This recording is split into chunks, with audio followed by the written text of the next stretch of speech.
Welcome to Business Innovators Radio, featuring industry influencers and trendsetters sharing proven strategies to help you build a better life right now. Hi, everyone. This is Tammy Patzer, and I'm really happy today because we're going to be talking with Katie Bruno, and she is a financial planner with Morey Quinn Wealth Partners. What Katie brings to her financial planning practice is a gift for building relationships and genuine concern for where people are in their lives. She is experienced and interested in the capital markets while understanding that each client's situation is unique and there is no one investment strategy that is the same for every client.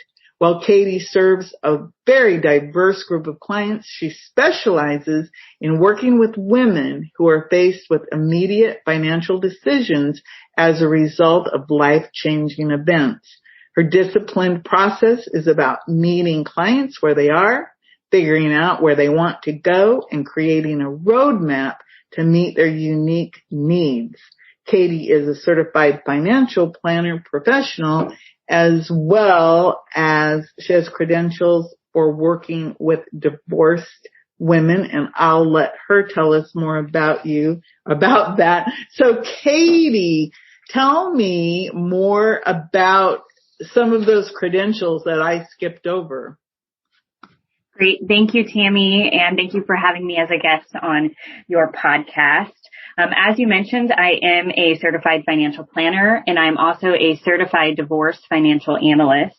And what that means is that when someone is experiencing a divorce, there are a lot of financial decisions that need to be made. And as an analyst, I can help with the numbers part and the math and become a person who isn't involved in the divorce emotionally, because divorce brings a lot of emotions. And money brings a lot of emotions. And so having someone, a third party there to walk you through, educate you on the numbers, help advise the clients and attorneys on how divorce and marital assets should be split up in a way that's fair for both parties.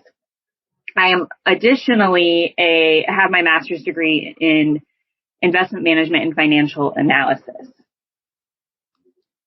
So you have quite an extensive background in that. So with that, so obviously you must like numbers, but tell me a little bit more how you became interested in becoming a financial planner.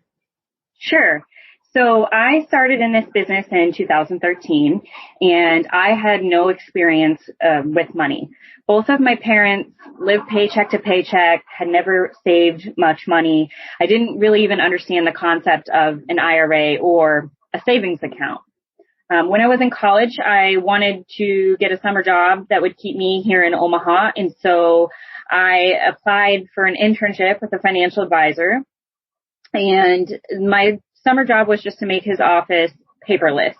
But I very quickly started teaching myself about all of the documents I scanned in, and I was very fascinated.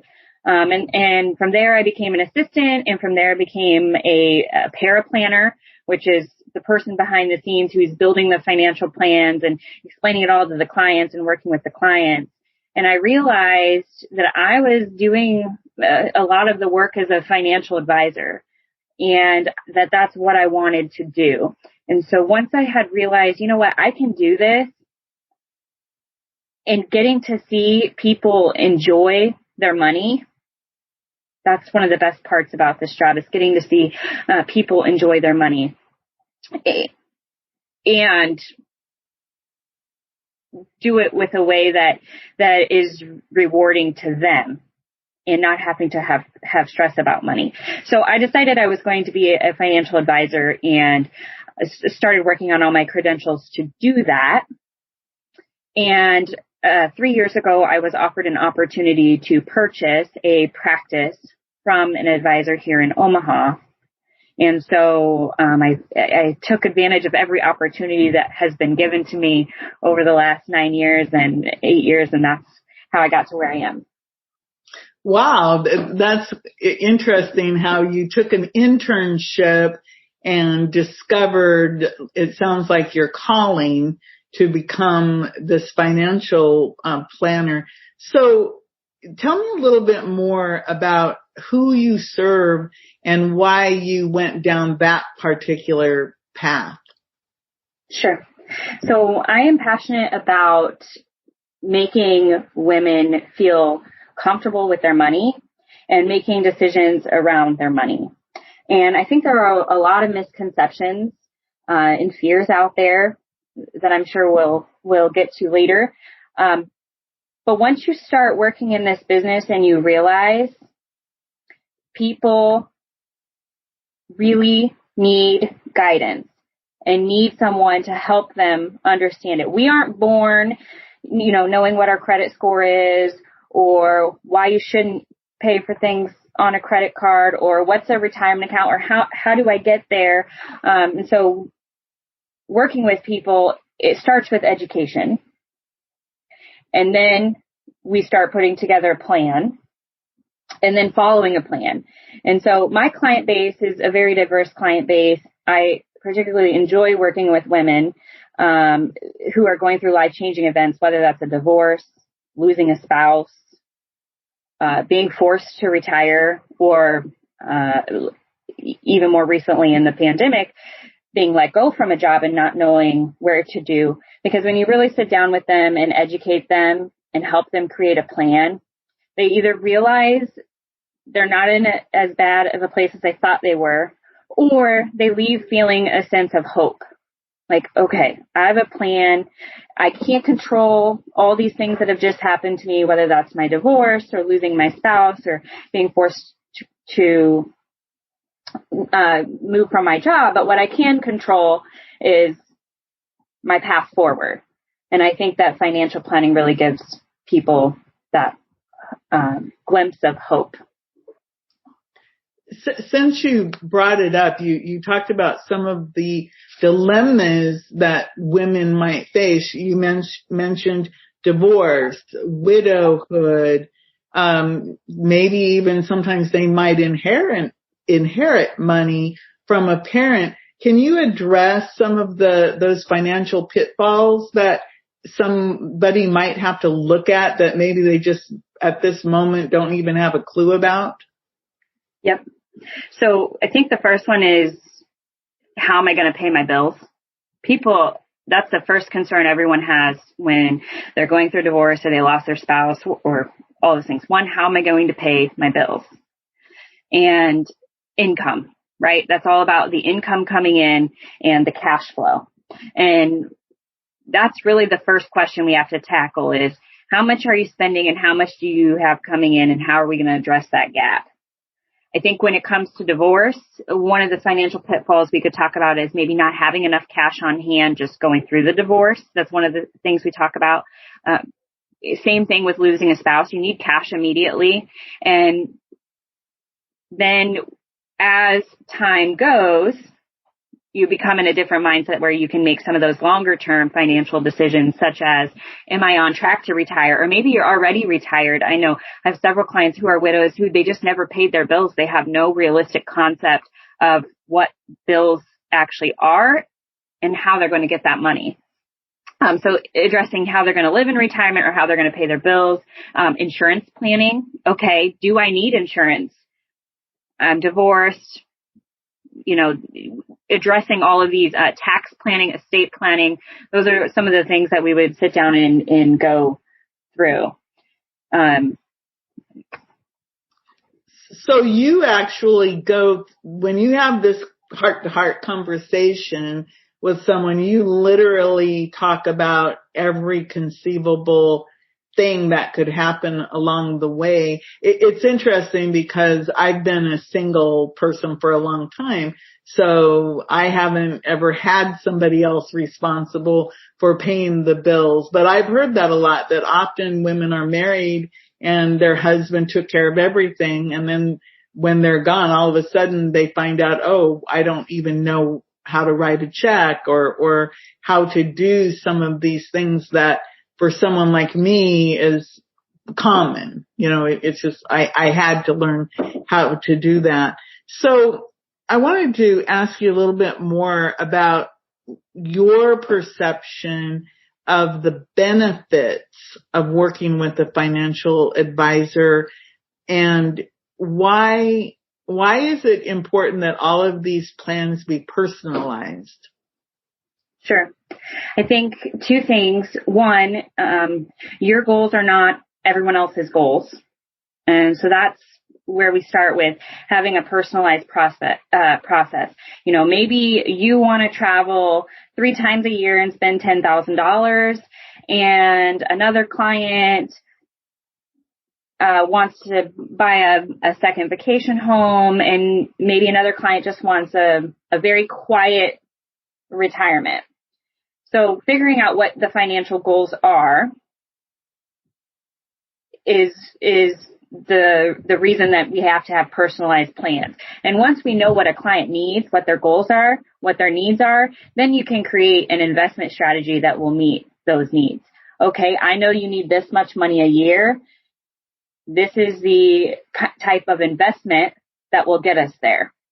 And so I think the personal part starts with the goals. Another benefit to working with a financial advisor is the discipline. Some people do not have the discipline to follow a financial plan. And when you work with an advisor, you have someone there who's coaching you and wants you to be successful and is willing to help you stay on track and hold you accountable to your goals. And then the last thing I'll just add to that is the emotional side of money, which I talked about earlier. But some people, when they log in and they look at their 401k or their retirement account, and we hear in the news that the market's done this or the market's done that, they have the tendency to make an emotional decision. But when you work with a financial advisor, that can help eliminate some of that impulsive emotional decisions just based on noise. And we're constantly surrounded with noise in this industry. So all the ups and downs of the stock market, that would make somebody maybe panic. If let's say there's a stock market drop, and somebody might panic and think, oh my goodness, I better pull all my money out and sell in advance, or maybe the stock market goes up and so they want to buy more, but maybe that might not be the best place to put their money. Yeah, I can see where you'd need somebody who's kind of unemotional and calm in order to help you make those decisions and navigate. What are some of the most common fears that you run into when you're working with your clients? Sure. So one thing that I found out, or discovered in the last 8 years is that people often don't use a financial advisor because they think they have to have a lot of money to have a financial advisor. And that's simply not true. There's an advisor out there who wants to work with everyone. And if you haven't found one yet, keep looking, because financial planning isn't designed only for the ultra wealthy or the wealthy. Everyone needs to find a financial advisor so that they can build wealth, whatever that means to them. But I think another thing that keeps people from going to use a financial advisor is a fear of failure or of being embarrassed about their financial situation. Money is a taboo topic like sex, politics, religion, and we're afraid to talk about it because we don't want to be embarrassed or feel judged about maybe a poor decision we made, or about not doing enough, or being compared to our peers. And the only way that we can move forward from that is by having more open and honest discussions about our money. When you're out with your friends, ask how they might handle a certain situation. Are they contributing to their 401k? We can have conversations about money without sharing too much personal information, but that's also how we're going to move forward in having these conversations and educating each other. And I think one other fear that people have is they're worried they don't have enough money saved. I think that goes along with embarrassed or failure, but about looking stupid. They don't want to look stupid or feel like they're asking questions they should know the answers to. And I know I mentioned this a little bit earlier, but we don't learn financial literacy. It's not taught in most schools or curriculum today. And so where we learn about money is oftentimes our parents, sometimes a good thing and sometimes not a good thing. You know, our parents teach us a lot of things subconsciously that we don't even know. And I had done a webinar not too long ago about talking to your kids about money and what are some ways that you can do that will improve the way they view money moving forward in their life. When you were talking about that, I was thinking, of course, what I remember hearing from my parents. Okay, money doesn't grow on trees. That was a real famous line that I think my dad said quite often. And then he also said he was a veteran with the VA, so he had VA benefits. And when it came to insurance, he would always say, "I don't believe in insurance." And I never quite understood what he meant, but I think it was because he had the veterans benefits, so he figured that he was good. One of the fears, when you are dealing with women, some of these women, obviously, if they've been married a long time and all of a sudden they're divorced, you know, they could have been married, you know, I don't know, 30, 40 years. Do you ever get people where one of their fears is it too late? Is it ever too late? Yeah, that's a common question. And the answer is no. The best time to do something is now. So even if you feel like it's already too late, even if you're 50 years old and thinking about, well, I haven't started my 401k now, so why do it now? It's not too late. You still have time. I'd say the best decision you can do is to take action. If you don't know the action, talk to somebody about what you can do.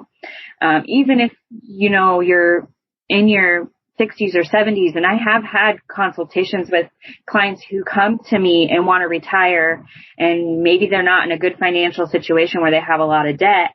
And so when they originally came to me and said, you know, I want to do a retirement plan, and they end up leaving with a debt reduction plan, that's okay. We're making progress. And so there's different ways. It's never too late. There are just different ways to how we might approach something given your resources and your circumstances. Well, that makes a lot of sense, because when you're saying that, for example, my father, he just passed away and he was 93.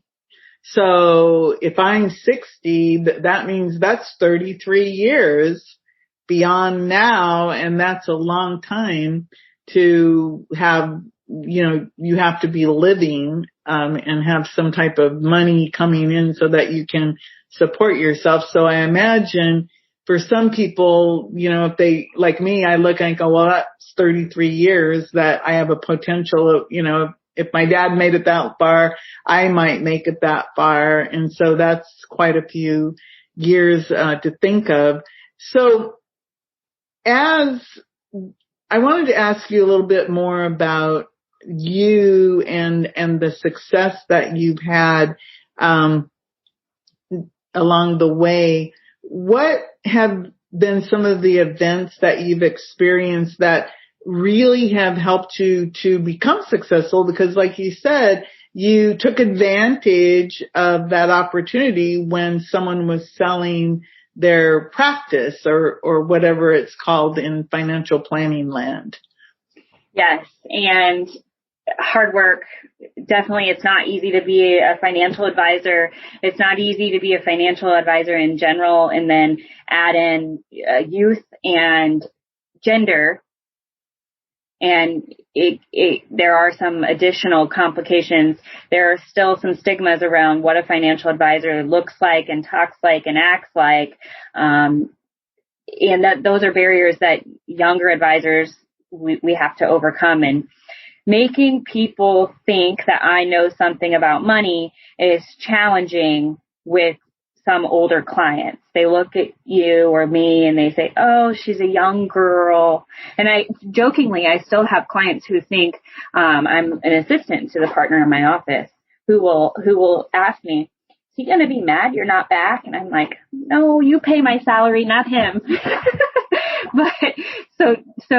But my first few years, I was networking every night, out in the community, being involved, making sure people know who you are. And I know that's hard right now in the pandemic, but there are still ways to do it. During this pandemic, I used that as an opportunity to really start doing some other marketing efforts. I do a monthly webinar. I have a monthly newsletter. I've done some different speaking engagements and trying to really work on my digital marketing and creating a face online. But outside of purchasing a book of business and then really working that business, and then networking, I also am involved in a number of organizations in the community. I sit on a couple of nonprofit boards, a couple of different committees for nonprofits. I run an organization called 100 Women Who Care Omaha. I'm in a young professional group. You name it, I'm probably involved in some capacity. And that really helps me get in front of a lot of people. So tell me a little bit more about the organization 100 Women Who Care. Yeah, so we are a giving circle, and the goal is to be a group of 100 women or 100 plus. We're not quite there, but our goal is that we have 100 women who come to a meeting 4 times a year, and we pitch nonprofits that we like in the community. It has to be a local nonprofit. It has to be a 501c3. And then we all vote, and then we collectively make a donation to the selected charity. So what my $100 donation may not have that much of an impact on a local nonprofit, but when you add the power of 100, now we have a $10,000 donation, we can make a sizable impact on a lot of nonprofits. And so this is there's a 100 Care Alliance that's across the U.S. You can Google that, but this is a Omaha chapter of women, so 100 Women Who Care Omaha. And it's really an exciting thing that I'm a part of because you get to learn about a lot of things going on in your community that you weren't aware of.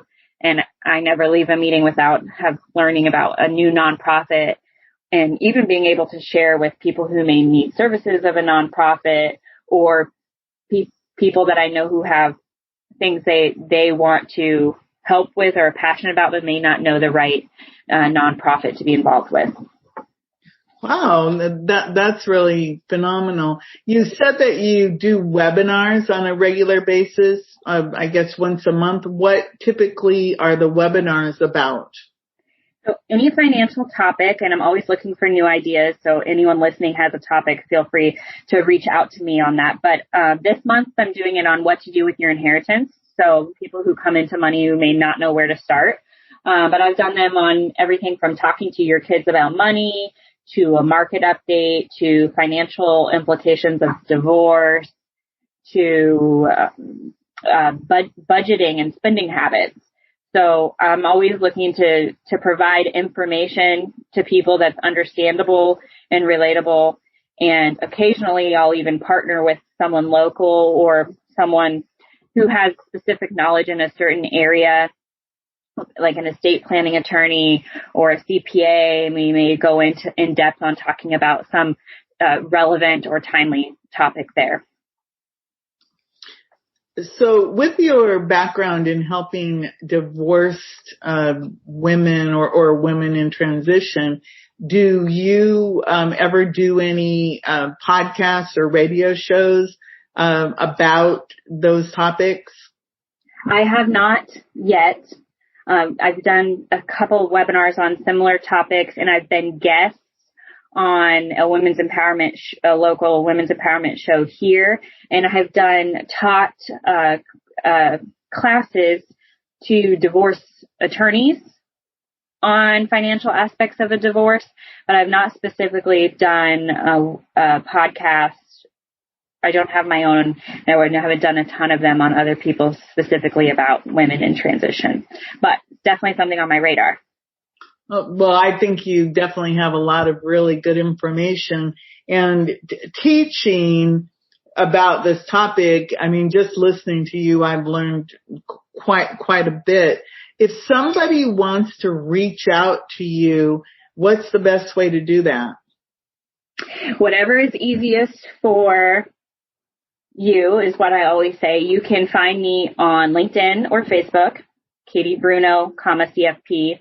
You can call me. My phone number is 402-502-9827. You can email me.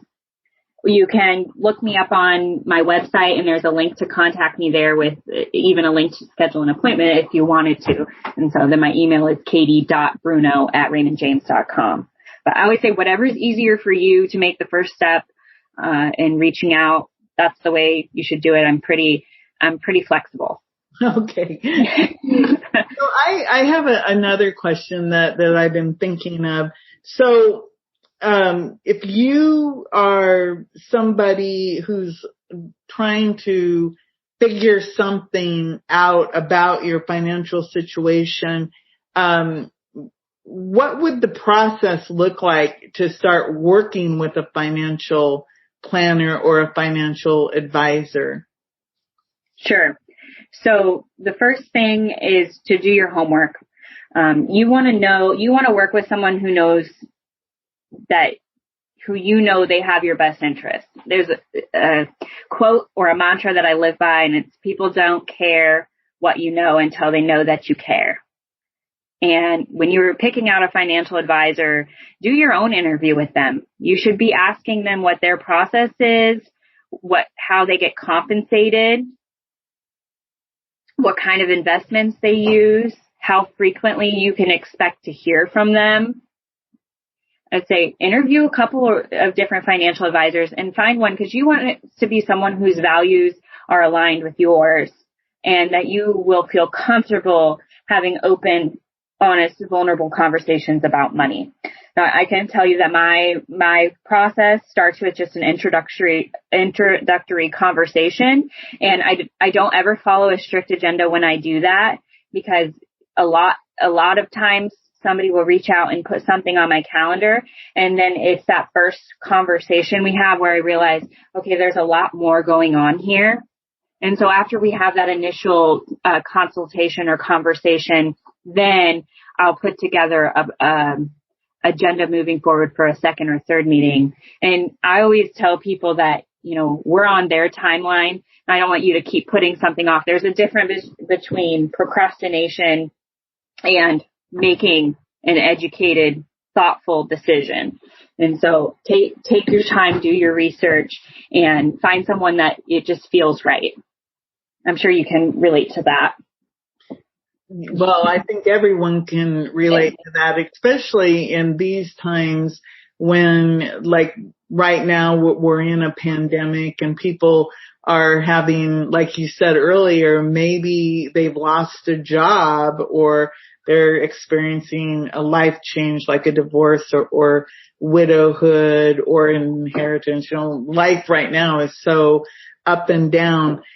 Before I forget, I wanted to ask you, we've talked a lot about how you help your clients. What would you say is like the one big problem that you solve for people? What is it? Financial peace of mind. Financial peace of mind.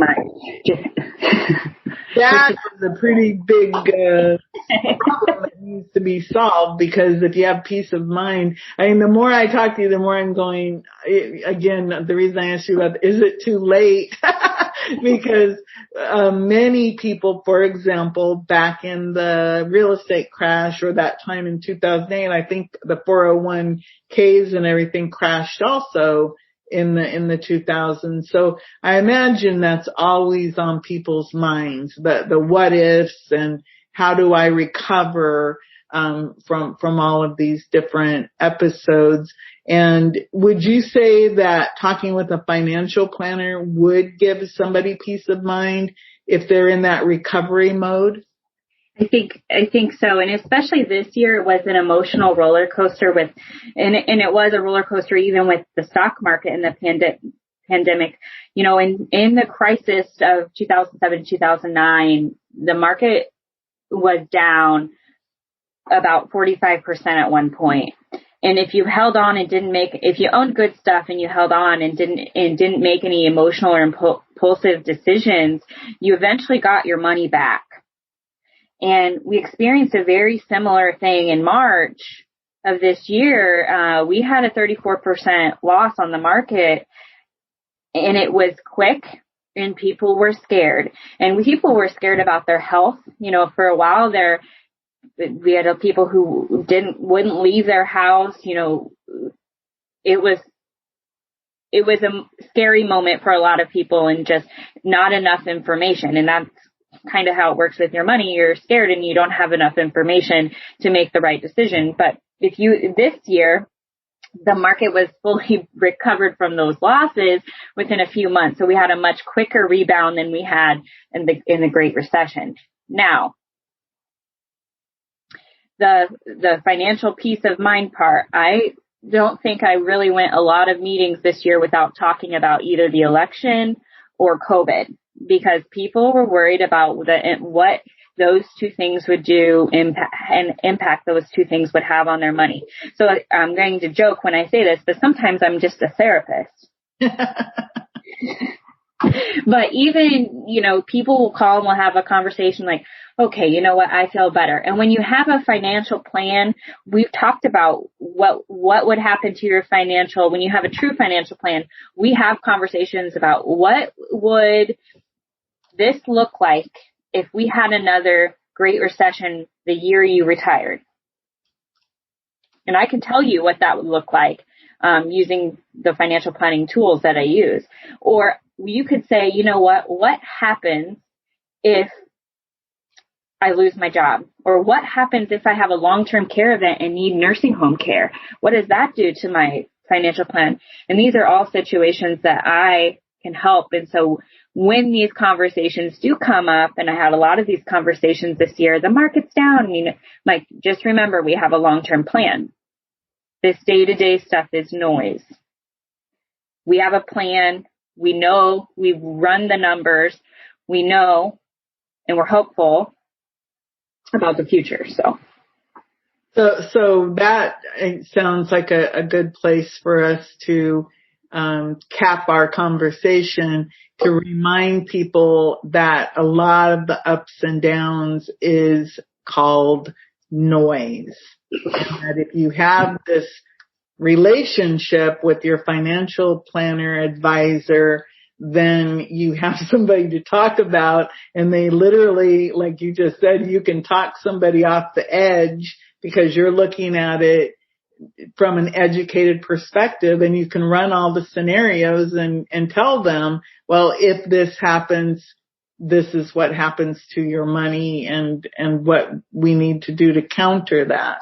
So that's, I learned a lot about that because I didn't really realize about that you have these tools at your disposal and know how to use them so that you can run scenarios and say, well, this is what it would look like based on the numbers, right? It's all about the numbers and time, I guess. Am I even close? Yes, you were very close. You are spot on.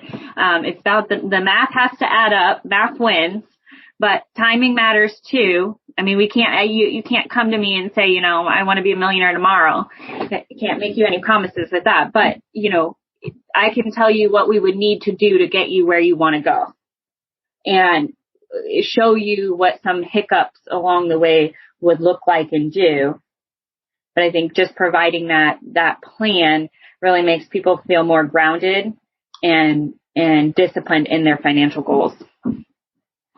Well, I think that's really interesting. So know your numbers and be realistic about the time you have to get where you want to go.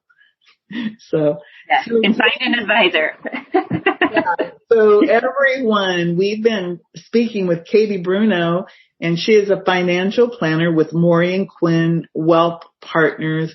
And I don't know about anyone else, but I know for a fact, Katie, that I learned a lot. And when you were talking about some of the obstacles you face, about that you're a young woman, I was it's funny because I didn't go there. in my mind, I was just listening to, wow, this person is brilliant. I should listen to her. So I just think that's interesting that those are some of the obstacles that we face still in 2021, is that people have a perception of what a financial planner looks like. That's very interesting. So before I let you go, is there anything you'd like to add? No, thank you so much for giving me the opportunity to be on your podcast. And I'm looking forward to being able to work together in the future. Well, thank you so much, everyone. Again, we've been speaking with Katie Bruno, financial planner with Morey Quinn Wealth Partners in Omaha, Nebraska. This is Tammy Patzer. Go make it a beautiful day. Thanks for listening to Business Innovators Radio. To hear all episodes featuring leading industry influencers and trendsetters, visit us online at businessinnovatorsradio.com today.